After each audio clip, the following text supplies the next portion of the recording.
దేశంలో ఉన్న ప్రతి ఒక్క భారతీయుడికి మహాత్మా గాంధీ గురించి ప్రత్యేక పరిచయం అక్కర్లేదు. భారత జాతిపితగా ఒక ప్రత్యేక స్థానం సంపాదించుకున్న మహాత్ముడు. ప్రపంచవ్యాప్తంగా కూడా సత్యం, అహింసకు ప్రతీకగా గుర్తింపు పొందారు.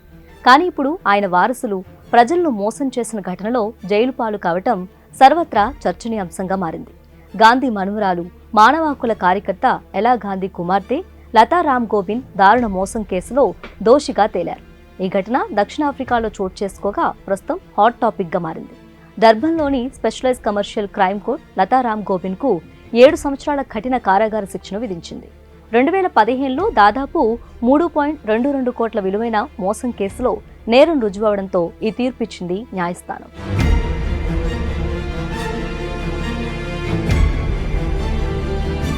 లతా రామ్ గోవింద్ 2015లో ఎస్ఆర్ మహారాజ్ అనే వ్యాపారిని మోసం చేసినట్లు ఆరోపణలున్నాయి. New Africa alliance footwear distributors director గా ఉన్న మహారాజ్ను లతా డబ్బులు అడిగారు. దీనికోసం లతా రామ్ గోవింద్ తాను భారత్ నుంచి 3 కంటైనర్ల లైనన్ దిగుమతి చేసుకుంటున్నానని, వాటిని దక్షిణాఫ్రికాలోని ప్రైవేట్ హెల్త్ కేర్ గ్రూప్ నెట్కేర్ కు పంపుతానని నమ్మబలిగారు. దిగుమతి సుంకాలు, కస్టమ్స్ క్లియరెన్స్ కోసం డబ్బు కావాలని అడిగారు. అయితే మహారాజును నమ్మించడానికి లతా రామ్ గోవింద్ కొన్ని నకిలీ పత్రాలు చూపించారు. వాటిలో సంతకం చేసిన పర్చేస్ ఆర్డర్, ఇన్వాయిస్, నెట్కేర్ నుంచి డెలివరీ నోట్ ఉన్నాయి. అంతేకాకుండా నెట్కేర్ కు తనకు డబ్బులు కూడా చెల్లించినట్లుగా ఒక బ్యాంక్ ధృవీకరణ పత్రాన్ని కూడా చూపించారు. వీటికి తోడు లతా రామ్ గోవింద్ ప్రముఖ మానవ హక్కుల కార్యకర్త ఎలా గాంధీ కుమార్తె కావడంతో మహారాజ్ సహాయం చేయడానికి అంగీకరించారు. తనకు లాభాలతో వాటా వస్తుందని ఆశించారు.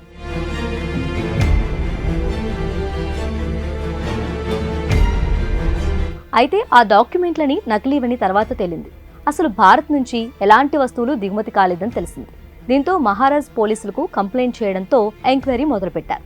లతా రామ్ గోవింద్ తాను అల్లిన కథను నిజమని నమ్మించడానికి నకిలీ పత్రాలు సృష్టించిందని నేషనల్ ప్రాసిక్యూటింగ్ అథారిటీ బ్రిగేడియర్ హంగ్వానీ తెలిపారు.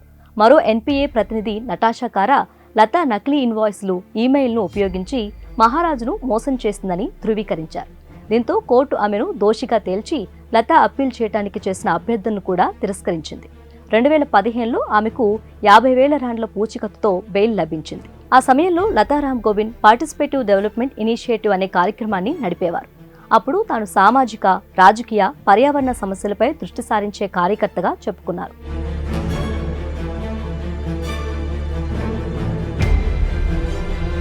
మోహన్ దాస్ కరమ్చంద్ గాంధీ కస్తూర్బా రెండవ కుమారుడు.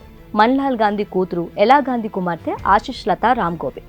గాంధీజీ మనుమరాలైన ఎలా గాంధీకి భారతదేశం, దక్షిణాఫ్రికా నుంచి అనేక జాతీయ పురస్కారాలు లభించాయి.